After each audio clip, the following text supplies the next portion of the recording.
Today I want to talk about my latest guitar in my collection, the Katoh Hispania guitar. You may see it listed online as a Martinez Hispania guitar. Katoh is an Australian company, and I think outside of Australia it's marketed as Martinez. I'm not quite sure the details about that, but this is an acoustic guitar, and it's a slimline acoustic guitar. The body sort of looks like an electric guitar body, but it's hollow. It's actually listed on the website as chambered, but I think normally when I think of a chambered body, I think of like a solid body guitar with weight relief. But that's not what this is. This is a solid top made of mahogany. It is fan braced like a classical guitar, and it has nylon strings like a classical guitar. The neck is somewhere between a classical guitar and a thin electric neck. The fingerboard is a bit wider than an electric guitar because you've got nylon strings and they're wider, so everything has to come outwards compared to the thin steel strings. But I find it quite comfortable. The thing with a wide fingerboard is, the most noticeable thing I find is that you put your thumb over the top and it's hard to fret that sixth string. I mean, it's not as easy as an electric guitar, but it's not that bad. It's quiet for an acoustic, but it's not, it's louder than an electric unplugged. So you could probably play it in the other room with people sleeping, but maybe an electric would be easier for that. And the pickups, you have a piezo pickup and you also have a microphone pickup. And you have this handy blend knob which selects between piezo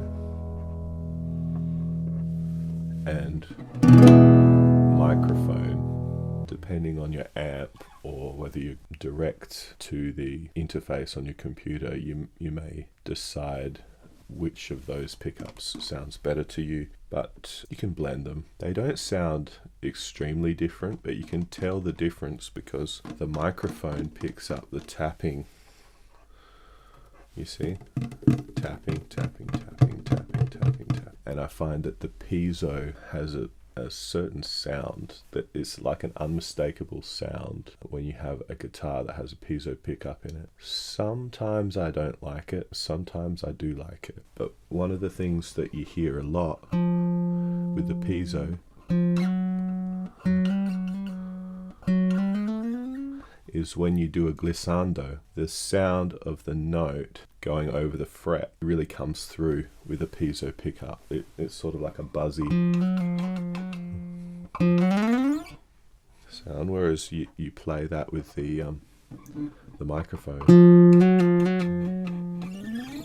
I guess you could say this style of guitar is sort of in the same vein as, what are those Godin guitars called? The Thinline acoustic guitars that they make. Godin Multiac, and they have all the controls just here. Or for something more recent to compare it to, you could say it's similar to that Ibanez Tim Henson signature guitar. It's the same sort of thing. Now it feels much more comfortable than a classical guitar. There have been times when I've played classical guitar, when I'm in a classical phase, and you have to set up a chair specifically for playing the guitar, and you probably want to have a footrest, and you can't put a strap on most classical guitars, and they're not really built for holding with a strap, but this has strap pins in it just like an electric guitar, so you can totally do that, and it's very comfortable. The body shape makes it so you can play it just like an electric guitar, and the neck is a lot thinner and a bit narrower than a classical guitar, and also it has a radius. It's not flat. I think the radius is something like 16 inches, somewhere in that range, which I find quite nice for this sort of thing. And I thought when I was playing it, I wasn't playing anything classical on it, but I thought probably wouldn't play classical pieces on this guitar. It's not really what I got it for. But now that I hold it, now that I'm playing it, I think you totally could, especially if you're somebody who hasn't really started learning guitar on a classical guitar. This could be your crossover instrument for that, because it's great for that finger picking kind of thing. And having nylon strings and the fan bracing, you have the classical guitar sort of dynamic, you know, so your finger attack is going to be similar to the classical guitar. These aren't the most common type of guitar at the moment, the nylon, Thinline, hybrid or crossover type guitar. But I kind of wonder if they should be more popular, because for anything short of distorted rock, I find the tone is very pleasant on this guitar. I find playing jazz lines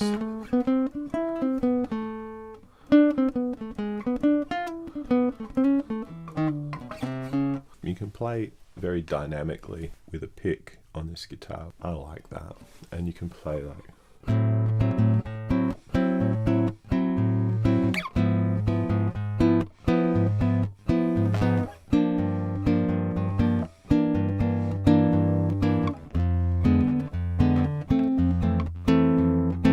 excuse my bad playing, but I feel like it's quite versatile. And I wonder with players like Tim Henson of Polyphia playing progressive styles, I wonder if this kind of guitar becomes more popular. I definitely think it would be exciting if it was more popular, because it could be used for a lot of things. It's great. The only other times I've heard guitar players play this sort of thing, or play with a strong piezo sound, is Jerry Reed. There's a recording on YouTube where he's playing strutting on a classical guitar with a piezo pickup, and the piezo sounds very piezo-y. And also Chet Atkins played a few things on a classical guitar with a piezo, and it's got a sort of really like, it's, I don't know if I can do it.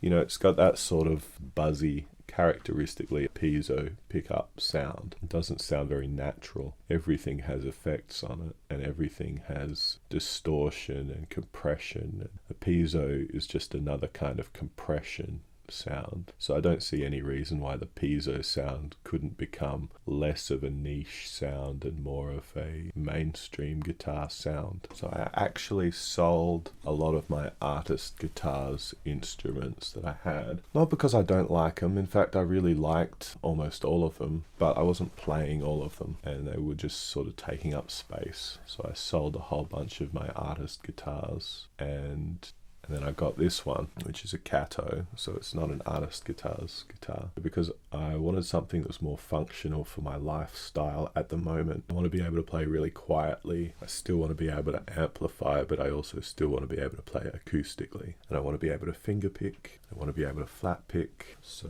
this really ticks all of those boxes. The one thing that it doesn't do well is bends. So if I'm going to play a rock solo, I'm going to my electric guitar. But if you're a songwriter, if you do a lot of traveling, this would be great for that. It's not too expensive. It cost me $700 Australian, and that was on special. So I think it's normally $8.99. So for a solid top instrument with a piezo and a microphone and pretty decent tuners, and it sounds quite good, pretty good value. Most of my guitars, artist guitars, which are all sort of like bargain prices. Artist guitars has an NTL1, which is very similar to this, although it doesn't have the microphone pickup. It's just a piezo, and it's a solid body with a bolt-on neck. It's not like a solid top making a big acoustic sound. And on the Artist Guitars website, they mention Tim Henson, so it's clear that Tim Henson's the trailblazer of this kind of thing, which is cool. That there's new stuff coming out on the market that's a little different, and it kind of speaks to the way things work in the guitar world, which is somebody comes out playing something new and different and exciting, and then all the bedroom guitarists listen to that and they go, yeah, let's let's get one of those. I need that so that I can sound the way I want when I'm playing guitar in my bedroom. Maybe it becomes a thing and maybe it doesn't. But you know, it's cool that there's a whole bunch of young kids out there now playing nylon guitar, whereas normally the nylon guitar is sort of looked at as something old, like classical guitar. I think most kids that get a classical guitar, they quickly want to move on to something electric or a steel string acoustic or something like that in the past, because the nylon guitar, you know, they learn it and then they want to play rock songs, and you can't do so well with that kind of thing. But with this, you know,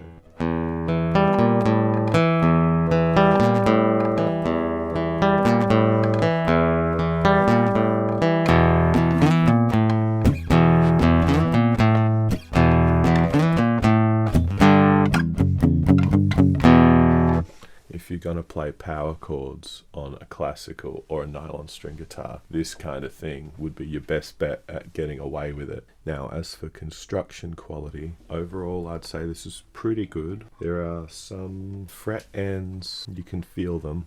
You can even feel maybe a slight scratch. And then when you look up high on the neck, where the fingerboard comes off like this, because the frets are cut on an angle here, they look a little bit, you know, they look a little bit janky. So what I wouldn't want to do is pick under it and try and pull it away, because you could end up with a high fret pretty easily. Other than that, you know, the tuning pegs, I love them. They're really stable, and you know, you move it just a little bit and it changes just a little bit, which is what you want. I don't know what the gear ratio is. It's not a really high gear ratio, but overall it's great. I would feel comfortable taking something like this to a little gig where I'm playing by myself or accompanying a vocalist or something like that. It doesn't feel like it's going to fail on me. Now, with the microphone, you can get some feedback. So when I'm giving an evaluation of this particular guitar, I have to say Katoh has done a good job, because I find this very playable, comfortable, sounds very pleasing. I feel like I can do a lot with it, and I haven't really experienced any sort of failures of the instrument's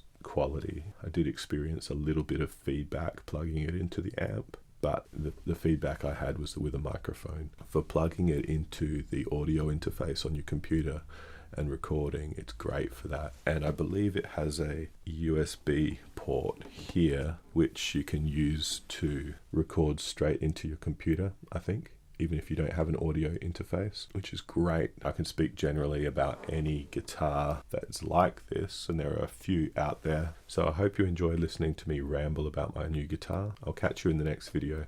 All right, see ya.